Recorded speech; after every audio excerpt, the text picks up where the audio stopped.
गरुड़ जी महाराज का संदेह गायब हो गया और भुजंडी जी महाराज की खूब अच्छी तरह वंदना करने के बाद भी अभी गरुड़ जी महाराज के चित्त में कुछ और सुनने की इच्छा पूरी हो, वो शुरू हो गई और भुजंडी महाराज को और ज्यादा जानने की इच्छा पैदा हुई, उनके चरित्र को सुनने की पैदा हुई।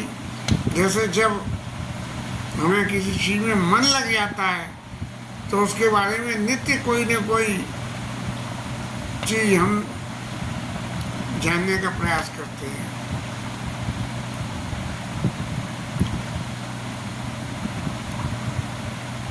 भुजंडी महाराज ने अपनी कथा को समाप्त करने के लिए एक बात कही कि राम अमित गुण सागर था कि पावई कोई और संतन सन जस कछु सुनेऊ तुम्हें सुनाए सोई। संतों से महाराज जैसा सुना वो मैंने आपको सुना दिया। और इन सब बातों का इसेंस क्या निकला कि भाव भस्य भगवान सुख निदान करुणा भवन तजि ममता मधुमान भजिय सदा सीता। इस संसार में चाहे व्यापार हो, चाहे संबंध हो, चाहे भगवान की भक्ति हो, सब चीज भाव से जुड़ी हुई है। जैसे खाने पीने की चीजें, शेयर मार्केट सब भाव से चलते हैं, ऐसे ही आपस के भाव भी, चाहे वो पत्नी पत्नी के संबंध हो, पुत्र पिता के संबंध हो, भाव से जुड़े हुए हैं। यदि भाव नहीं है तो पिता पुत्र के संबंधों में भी खटाई हो जाती है और पति पत्नी के संबंधों में भी खटाई आ जाती है। इसलिए भुजंडी महाराज ने कहा कि भाव अवश्य भगवान, भगवान के संग और कुछ करो नहीं करो, लेकिन भगवान के संग भगवान का भाव रखो। ये भाव रखो कि ये भगवान है और ये इनकी सामर्थ्य अगम है, इनका रूप अगम है, इनकी सब चीज जो है अनलिमिटेड है, जिसको कोई पार नहीं पड़ सकता है। तो इसीलिए ऐसा समझ के भजिए सदा सीता रवन, सीता जी के पति राम जी महाराज के भजन कर दीजिए। अब भुजंडी महाराज जो है इतने सुंदर सुंदर बातें जब इन्होंने कही, गरुड़ जी महाराज ने अपने पंख फैला दिए। जब पक्षी ज़्यादा खुश होता है तो अपने पंखों को फैला लेते हैं, और कबूतर तो बहुत ही ज़्यादा फैलाता है। भगवान को मनुष्य करके जाना, इस बात का मन में अफसोस रहा, और फिर अपना अफसोस भुजंडी महाराज के सामने प्रकट करके और आगे की लीला का प्रसंग उन्होंने छेड़ दिया कि महाराज आप राम जी के प्रिय दास हो, लेकिन शंकर बाबा ने तो एक बात कही थी कि महाप्रलय नाश तब नहीं। आपके चाहे कितनी प्रलय हो जाए, आपका कभी नाश ही नहीं होता, ऐसी बात महादेव जी ने कही। अब महाराज उसके बारे में मुझे कुछ बताइए, एक तो कि ऐसा क्यों होता है, और दूसरी बात, जब आपका नाश नहीं होता है तो काल का प्रभाव निश्चित रूप से आपके ऊपर नहीं होता है। तुम्हें न व्यापत काल अति कराल कावन कवना मोई कैसो कहूँ दयाल ज्ञान प्रभाव की योग बल। मारे आपको काल व्याप्ता क्यों नहीं है और उसका क्या कारण है? काल किसी को नहीं छोड़ता, चाहे कोई बड़े बड़े युद्ध आए सब आए, सबको जो भी संसार में लौकिक शरीर रख के आया उसको काल ने समाप्त किया। लेकिन महाराज आपको तो व्याप्ता नहीं है, तो उसका कारण क्या है? कि आपने कोई योग साधना करी है उसकी वजह से, या आपके अंदर उस काल के प्रति इतना ज्ञान है कि काल भी आपसे दबके रहता। अब दूसरा एक प्रश्न और मेरे मन में पैदा हो रहा है कि महाराज जब मेरे को मोह हो रहा था और शंकर जी महाराज ने भेजा और मैं आपके यहाँ आया, तो जैसे ही आपके टेरिटरी में, माना टेरिटरी में क्या, आपके एरिया में आया, तो प्रभु तब आश्रम आए और मोर मोह ब्रह्मबाग। आपसे मुलाकात नहीं हुई, लेकिन आपके आश्रम में आने से ही मेरा मोह चला गया, थोड़ा विचित्र हो गया। न किसी ने कुछ कहा न सुना, लेकिन मेरा मोह चला गया। कारण कवन सुनात सब काऊ सहित अनुराग। महाराज बड़े प्रेम से आप ये सब बातें समझाना, क्योंकि ये बातें बड़ी विकट हैं और इनको समझने में मेरे को कोई भूल ना हो जाए। गरुड़ जी महाराज की बात सुनकर भूषण जी महाराज बड़े प्रसन्न हुए, बोले अच्छा करा आपने ये प्रश्न कर लिए, तो मुझे अपने उस समय की याद आ गई जब ये सब घटनाएं हुई थी, जिन घटनाओं की वजह से मेले को काल नहीं व्यापता है। अब महाराज सुधी तो मुझे सब अच्छी तरह से याद में सब आ गया, और वो मैं सब आपको कथा कहना चाहूँगा और आप मन लगा कर सुनना। यदि यहाँ भी आपने कोई संशय उठा लिया मन में, तो फिर आपको दिक्कत हो जाएगी, क्योंकि वो तो राम जी की कथा थी और ये कथा है शंकर बाबा की। और शंकर बाबा की कथा बड़ी विचित्र होती है। शंकर जी का स्वरूप विचित्र है, शंकर जी का सब काम विचित्र है। इसलिए पहले राम जी के प्रति संदेह हुआ, अब शंकर जी के प्रति संदेह हो जाए, तो इसलिए तात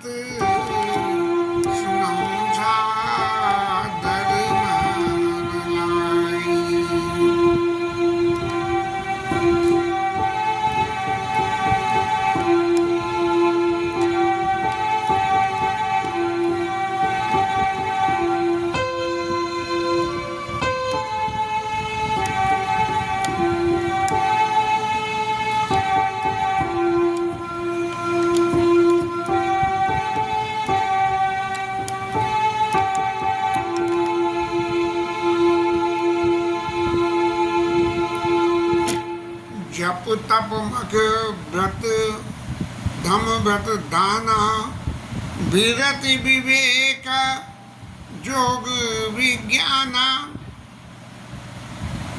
सब कर फल रघुपति पद प्रेमा और तेई बिन को न पावई के क्षेमा। आपने कही ये ज्ञान प्रभाव की योग बल, तो ये ज्ञान का प्रभाव और योग का बल, ये सब चाहे जितना भी हो जाए, लेकिन इन सबका निचोड़ अर्थ क्या होता है? निचोड़ अर्थ ये होता है कि आप योग जब तब कुछ भी करो, लेकिन भगवान के चरणों में आपके अंदर प्रेम होना चाहिए। आपका भाव भगवान के चरणों के प्रति बना रहना चाहिए और ऐसा बना रहना चाहिए कि इसके अलावा दूसरा कुछ नहीं है। यदि ऐसा हुआ तब तो आपकी खैर कुशल है। और अगर ऐसा समझा कि शंकर जी की भक्ति करके या फलाने देवता की भक्ति करके ये मिल जाएगा वो मिल जाएगा, इन सब बातों को सोचने से कोई आपका योग जोग तब कर लो, लेकिन इन सब का यदि परम फल पाना है तो इन सब का परम फल भगवान के चरणों की प्रीति है। अब महाराज ये भगवान के चरणों की प्रीति जो है मैंने इस भुसुंडी शरीर में पाई है। ए तन राम भगति में पाई ताते मोई ममता अधिकाई। महाराज इस भुसुंडी शरीर से, कौआ के शरीर से मैंने भगवान की भक्ति को प्राप्त किया, इसलिए इस शरीर के ऊपर मुझे विशेष प्रेम है। और लौकिक जगत की तरह जय थे कठिन स्वागत हो ही थे पर प्रीत करे सब कोई। जहाँ कोई स्वार्थ हो, अरे राम जी की भक्ति मिली है, इससे बड़ा और क्या परम पुरुषार्थ और स्वार्थ हो सकता है। इसलिए जो है मेरे को बहुत प्रीति है। और महाराज एक बात आपने तो सुनी होगी, पन्नगारे असनीत, सांपों के दुश्मन गरुड़ी महाराज अलंकार लगा दिया। श्रुति सज्जन सम्मति कहाई अति नीचौ सन प्रीत जान करिए निज परम हिता। चाहे कोई कितना भी नीच हो, यदि उसके संग आपका कोई परम हित होता है, सांसारिक हित नहीं परम हित। और परम हित क्या है? रघुपति पद प्रेम, भगवान के चरणों में। तो जब परम हित होए तब उसके संग में प्रीति कर लेनी चाहिए, चाहे वो कितना ही नीच हो। और फिर उदाहरण दिया कि पाट कीट ते होई, ये पटुआ रेशम जो होती है, ये कीड़ा, रेशम का कीड़ा होता है और वो बनाता है, तो उसका जो वो बनता है कीड़े का लस, या कहना चाहिए कुछ भी होता होगा, वो कीड़ा एक सॉल्यूशन, एक गम टाइप बनाता है और उससे इंसान जो है खींच के धागा बना लेता है। पाट कीट ते होई ते पाटंबर रुचिर, वो ये धागा बनता है, उससे फिर कपड़े बन जाने। क्रम पाले सब कोई परम पावन प्राण सम।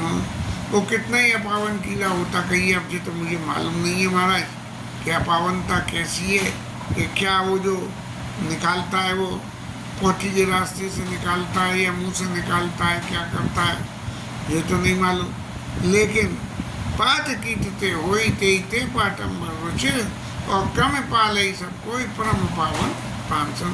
इसलिए जो है पाटंबर बनाने, कपड़ा बनाने के लिए, पटुए का कपड़ा बनाने, रेशम बनाने के लिए कीड़े को पाला जाता है। अब ये तो रही लौकिक जगत की बात, लेकिन इस लौकिक जगत में जीव का परम स्वार्थ क्या है? स्वार्थ साच जीव कहूँ एहा, और मन क्रम वचन राम पद नेहा। जीव का सच्चा स्वार्थ क्या है? कि मन से और वचन से और कर्म से राम जी के चरणों में प्रेम हो, ये सच्चा स्वार्थ है, परम पुरुषार्थ स्वार्थ है, यही है। तो जो मैंने पहले कहा कि जैते कठिन स्वार्थ हो यही पर प्रीत करे सब कोई, तो मैंने भगवान की भक्ति पाई है, इसलिए मेरा इसके ऊपर में स्वार्थ है। और एक अपवाद और कह दिया कि राम विमुख लय विधि समुदेयी। यदि आप राम जी से विमुख होके और विधाता के समान, माने ब्रह्मा बाबा के समान आपको सब कुछ पावर मिल जाए सृष्टि करने की, लेकिन उन सब के बावजूद भी ये कभी कोविद न प्रशंसिते, आपकी कोई प्रशंसा नहीं करेगा, चाहे आप में कितने गुण हो। और लेकिन जब तक भगवान राम के प्रति आप मन वचन कर्म से समर्पित नहीं हो, तब तक आपकी कोई। और महाराज राम जी की भक्ति तो इसी शरीर से मेरे को प्राप्त हुई, मुझे इसलिए अत्यंत प्रिय। और प्राप्त हुई क्या? प्राप्त होके एक तन और जामी, मेरे हृदय में जाके और जम गई।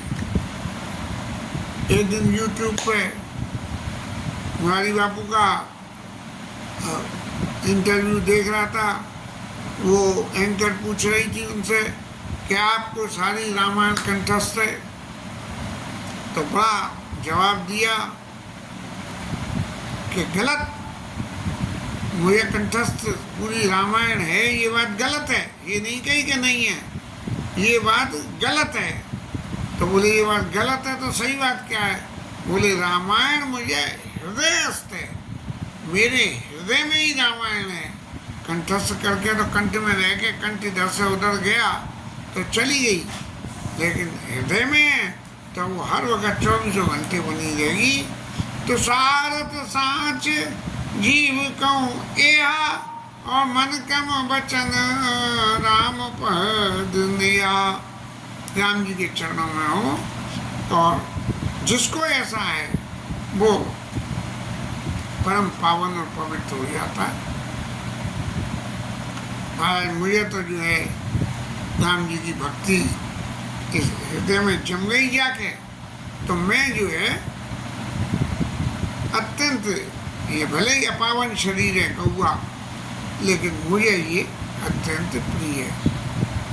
और जब आपने पूछी कि आपका नाश नहीं होता, करते नहीं हो, तो मैं तजऊ न तन, मैं इस भुषुंडी शरीर को तजता नहीं हूँ। क्यों?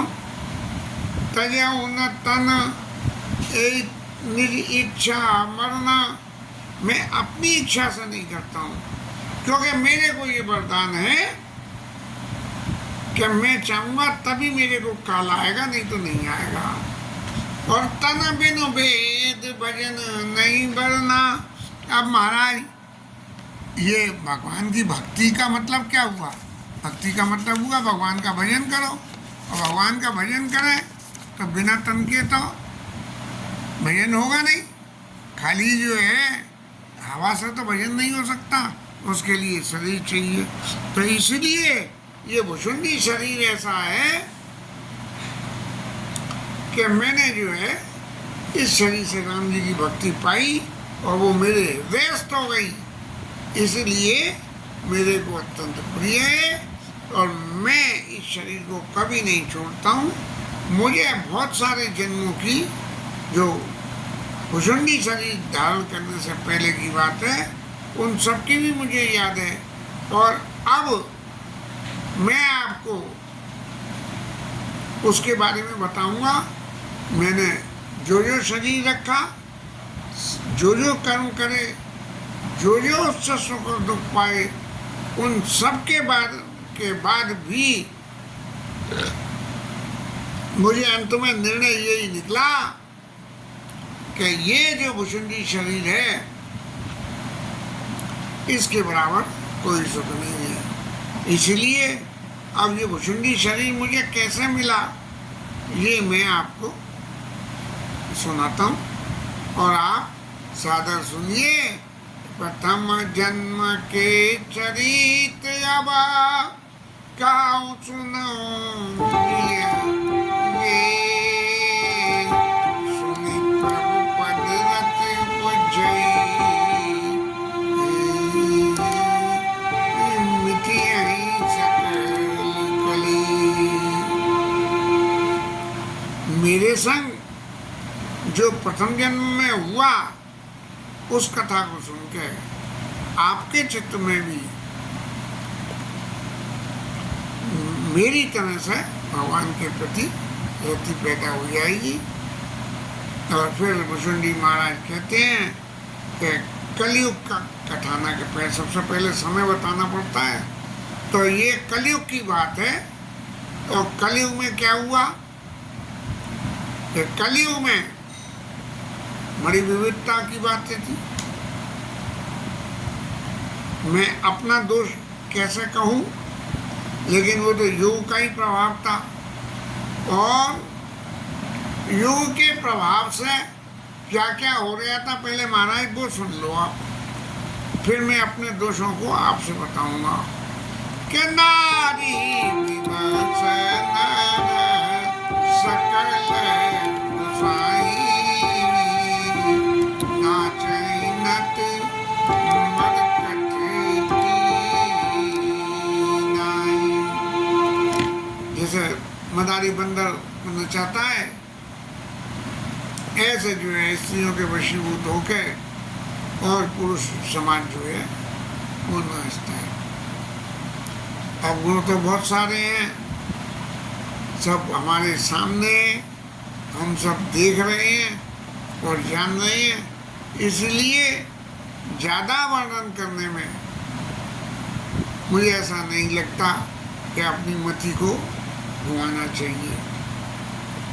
और एक बात तो ये, और दूसरी बात, माँ तो पिता बालकन बुलावई, उदर भरे सोई धर्म सिखावई। माता पिता बालकों को क्या सिखाते हैं? राम जी को भजो नहीं, पेट भरने का काम है। लोगों के पास ब्रह्म के बारे में कोई ज्ञान नहीं है कि ब्रह्म क्या होता है, कैसे होता है, न उन्हें जानने की जरूरत है। ब्रह्म ज्ञान बिन नारी नर करई न दूसर बात। कोई बात नहीं करता, ब्रह्म का ज्ञान है ही नहीं, इसलिए ब्रह्म के बारे में तो बोले नहीं, दुनिया की बातें बोलते हैं। लेकिन उससे क्या होता है कि कौड़ी लागी लोग बस करें विप्र गुरुघात। ब्राह्मण और गुरु उन सबके जो है हत्या कर देते हैं पैसे के लिए, कुछ भी हो सकता है। शूद्र महाराजों के तो बहुत मजे आ गए और उनको ऐसा मौका मिल गया कि वो ब्राह्मणों से इस बात की बहस करने लगे कि भाई ब्राह्मण कौन है। अब पहले समय में तो लोग वाग ऐसा करते थे कि ब्राह्मण अपनी आजीविका के लिए ब्रह्म कर्म करते थे और गृहस्थ लोग वो लोग ब्रह्म कर्म करते रहे। और उसकी वजह से यदि हम उनके प्रति कोई भी कर्म करेंगे, ब्रह्म कर्म करने वालों के प्रति, तो हमें कुछ न कुछ आशीर्वाद मिलेगा।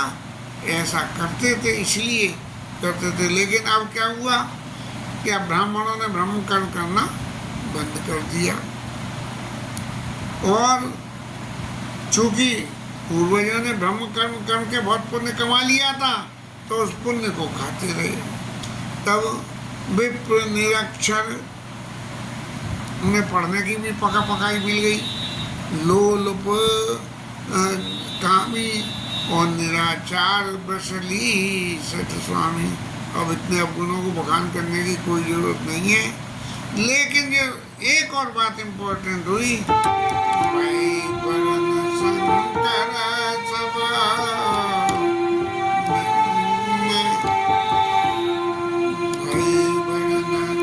शंकर कली भिन्न सेतु सबलो करई पाप पावई दुपई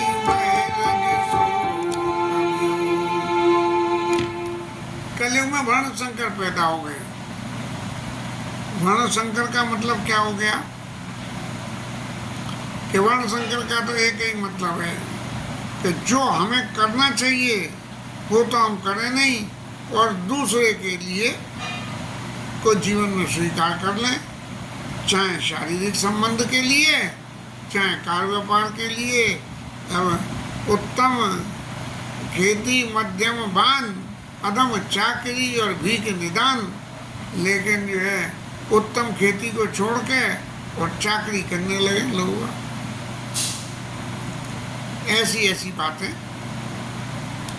पैदा होने लगी। जो अधम से अधम काम है, अब व्यापार, मनिया का काम व्यापार करना,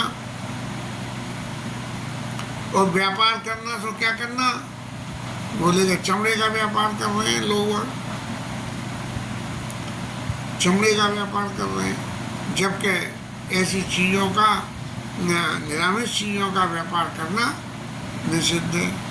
अब और आगे थोड़ा चलें, अपने ही ऊपर ले लें कि गोविंद ने कृपा करी है, अरे बनियों का काम देता कि ब्राह्मणों की सेवा करें, तो वो तो कुछ हम करते नहीं हैं और बैठ के राम जी की कथा करते हैं। तो ये जो है अपने धर्म को छोड़ कर दूसरे धर्म में जाना, लेकिन हमने तो कोई धर्म स्वीकार नहीं किया।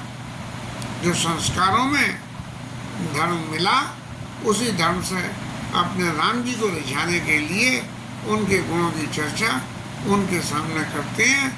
कोई इस गुण को एनकैश नहीं करता। यदि एनकैश करें तब बात गलत हो जाएगी।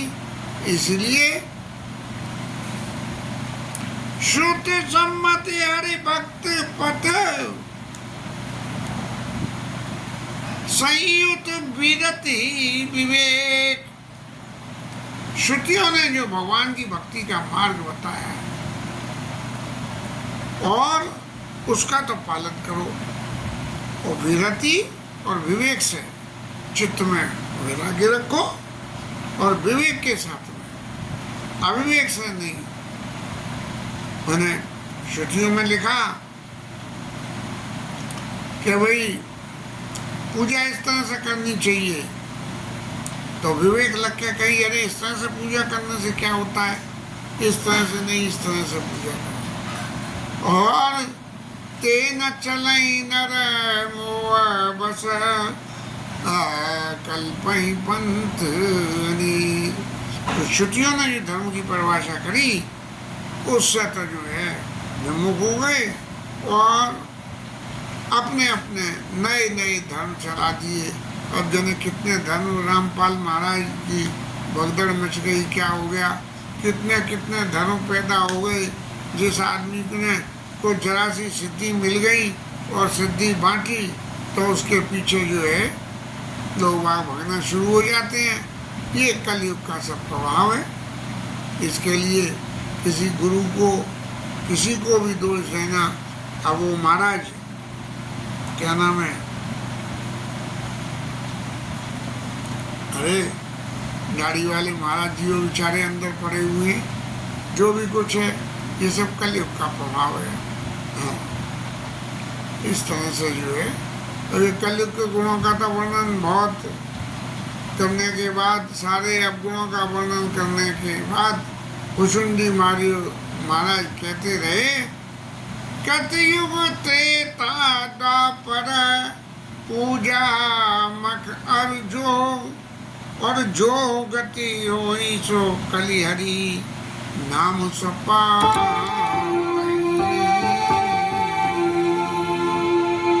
सतयुग में, त्रेता में और द्वापर में जो कुछ भी कर्म करते हो, उनसे जो जीव की गति होती है, कलयुग में उन सबको करने की जरूरत नहीं है। भगवान के नाम का जप करते हैं और उसी से ही सब कुछ मिल जाता है। आगे की कथा कर लेंगे। भगवत नाम हम जप कर लें।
की जय, उमापति महादेव की जय, क्षीराज धरण की जय, श्री राधा रानी की जय।